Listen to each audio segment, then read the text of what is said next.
Lawmakers are ready to do a deep dive into the issues they'll likely address during the next legislative session.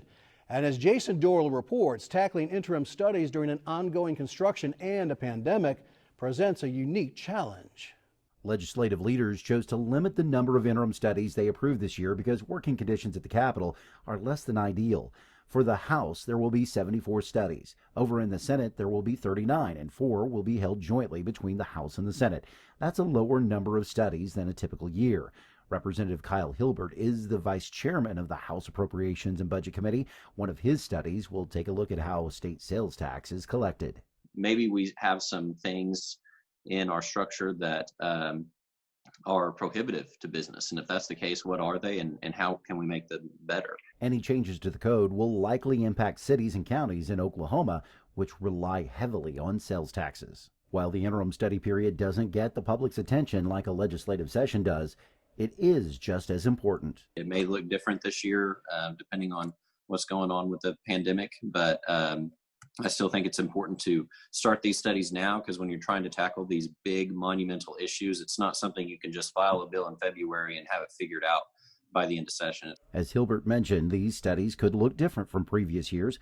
Some will be held online instead of at the Capitol. Representative Colin Walke doesn't mind the changes. I'm actually kind of happy that we're going to be doing it via Zoom, most likely, because one of the guests that we're going to be bringing in is from out of state and wants to do it via Zoom. I think that it's going to be very beneficial because people should have immediate access to these types of interim studies. Walke is working with Representative Josh West to study internet data privacy. He took interest in the subject after reading tech investor Roger McNamee's book, Zucked. It's about how much data was being collected by tech companies and how it was being used. We've just become acclimated to that type of invasion into our data privacy, so that now when we buy something off of Amazon and Google shows an ad for something in our Gmail account, we just brush it off. But the reality is they're mining all of that data all of the time. An interim study over in the Senate will also focus on technology, but the kind that flies. Senator Paul Racino requested an interim study to look at how unmanned aircraft systems, or UAS, and manned aircraft are intersecting in Oklahoma. We're working closely with aerospace in the state, and we're trying to build our aerospace sector.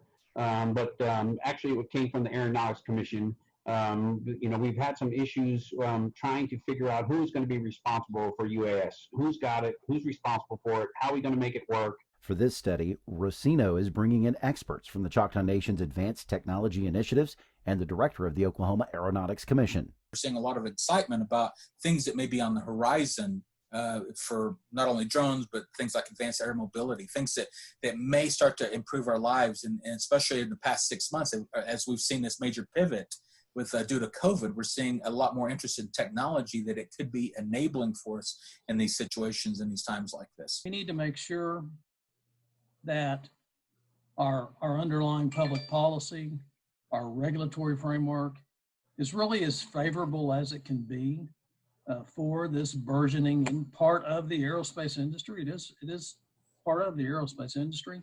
Racino says it was a real-world incident that led him to work with Grimsley and Byrd to examine unmanned aircraft safety regulations. But there was an incident that really brought this forward for me. There was an Oklahoma City police helicopter that was almost impacted by a drone. And when that starts to happen, you have to wonder who's taking charge of this and who's following the regs and who's making sure that we're doing it safely. Another real-world issue being examined by a Senate interim study is how the state can help individuals with disabilities beyond high school. This study topic comes out of talking to families about the challenges they're facing. So when we look at, all of us would find it challenging when a child is moving on from high school onto work or school. But when that individual has either intellectual or developmental disabilities, that's compounded. Kurt believes the state can help with that transition. We have a lot of different state services that intersect right around the age when people with disabilities are becoming adults. And how do we empower them to live their best lives? How do we support caregivers? And how do we make sure that those folks are getting to do what they're able to do? She also feels her interim study is crucial to get any needed legislation just right. So I'm hoping to gather information, perhaps kind of map out what happens now and where resources are needed the most. Getting the more than 100 interim studies done won't be easy this year.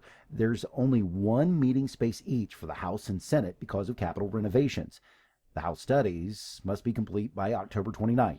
Senate studies are due on October 30th. All this begins next week. Jason Doyle, the Oklahoma News Report.